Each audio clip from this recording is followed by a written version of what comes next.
क्या तुम जानते हो कि अगर तुम सिर्फ 7 दिन के लिए सोशल मीडिया को अवॉइड कर लो तो तुम दुनिया के टॉप 10% फोकस्ड और डिसिप्लिन लोगों में आ सकते हो।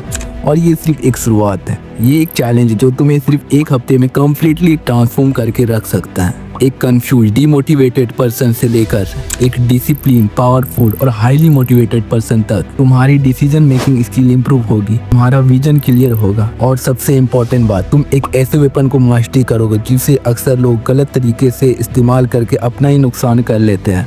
एंड वो वेपन है हमारा फ़ोन। तो आज के इस वीडियो में हम अपने फ़ोन को, जो हमारा सबसे बड़ा डिस्ट्रैक्शन बन चुका है, एक पावरफुल टूल की तरह यूज करना सीखेंगे।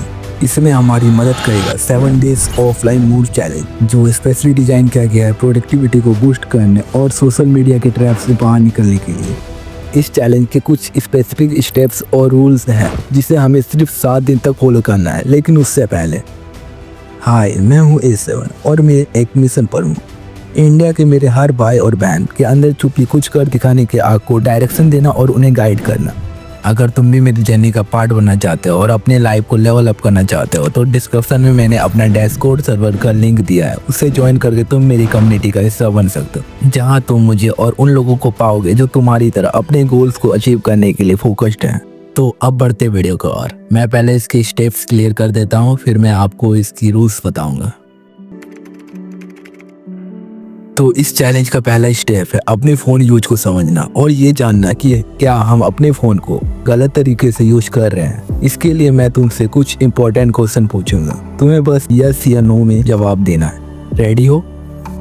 क्या तुम अपने फ़ोन का ज़्यादातर वक्त बस सोशल मीडिया स्क्रॉल करते हुए या वीडियो देखते हुए वेस्ट करते हो बिना किसी प्रोडक्टिव आउटकम के?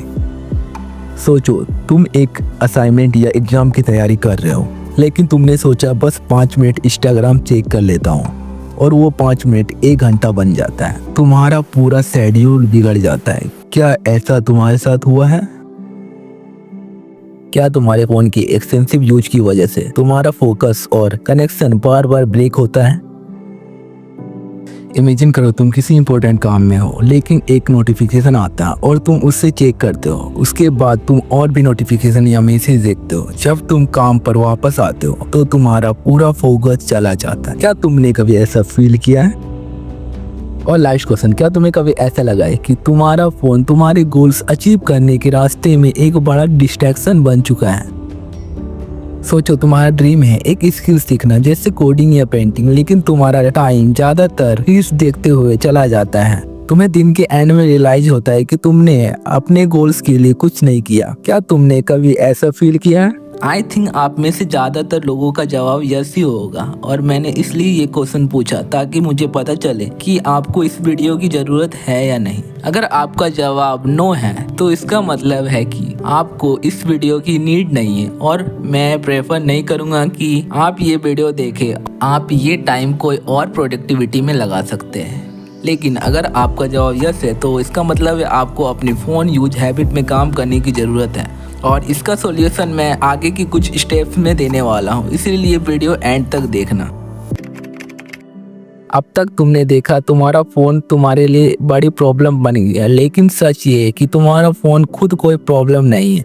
असली प्रॉब्लम है तुम्हारे फ़ोन के अंदर के ऐप्स और उन ऐप्स को तुम कैसे यूज करते हो। इसी वजह से मैं तुम्हारे फ़ोन के ऐप्स को 3 कैटेगरी में डिवाइड करने वाला हूँ। ये कैटेगरी तुम्हें ये समझने में मदद करेगी कि कौन सा ऐप तुम्हारा टाइम वेस्ट कर रहा है और कौन सा ऐप तुम्हारी प्रोडक्टिविटी बढ़ा रहा है। सबसे पहले बात कर लेते हैं उन ऐप्स की जो तुम्हारा मैक्सिमम टाइम वेस्ट करता है, जैसे इंस्टाग्राम, फेसबुक, स्नैपचैट, ट्विटर। और इस टाइम वेस्टिंग ऐप से बचने के लिए तुम्हें इन ऐप्स को इंस्टाग्राम, फेसबुक, स्नैपचैट, ट्विटर को एक फोल्डर में डालना है और उस फोल्डर का नाम रखना है टाइम वेस्टिंग ऐप। इससे होगा क्या, ये तुम्हें वीडियो में आगे पता चल जाएगा कि ये वो ऐप्स है जो तुम्हारे काम के लिए जरूरी है, लेकिन इसका गलत या ज़्यादा यूज तुम्हारे प्रोडक्टिविटी को कम कर सकता है। इस कैटेगरी में वो ऐप्स आते हैं जो तुम्हारे पर्सनल और प्रोफेशनल कम्युनिकेशन के लिए इम्पोर्टेंट है, जैसे कॉल्स, ईमेल, व्हाट्सएप, मैसेज। लेकिन याद रहे, ये ऐप्स तुम्हारी हेल्प करने के लिए है, ना कि तुम्हारी टाइम वेस्ट करने के लिए। ये वो ऐप्स है जो सच में तुम्हारी ग्रोथ में मदद करता है। ये ऐप तुम्हारी लर्निंग, स्किल डेवलपमेंट और क्रिएटिविटी को बूस्ट करता है। मैं अपना एग्जांपल देता हूँ। यहाँ तुम देख सकते हो, यहाँ मैं कुछ फोल्डर बना के रखा हूँ। ये 3 फोल्डर में मेरा प्रोडक्टिव एप्स है। मैं इस फोल्डर में वो एप्स रखता हूँ जो रिसर्च नोट्स में काम आते हैं, like Gemini, chat GPT, Google, ये मेरे रिसर्च के काम में आते हैं। और नोट्स, डॉक्यूमेंट, ड्राइव, ये नोट के काम में आते हैं। और ये जो बचा है bid IQ, YT studio, Pinterest, ये यूट्यूब के काम में आते हैं। इस फोल्डर में हेल्थ और स्किल ट्रेनिंग ऐप्स रखा हूँ, जैसे वॉइस ट्रेनिंग और फिटनेस ऐप, जो मुझे अपने फिजिकल और मेंटल हेल्थ पे काम करने में मदद करता है।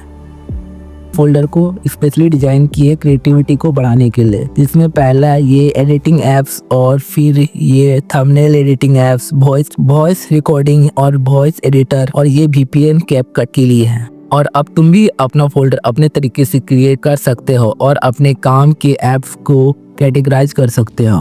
और अब बढ़ते हैं नेक्स्ट स्टेप की ओर।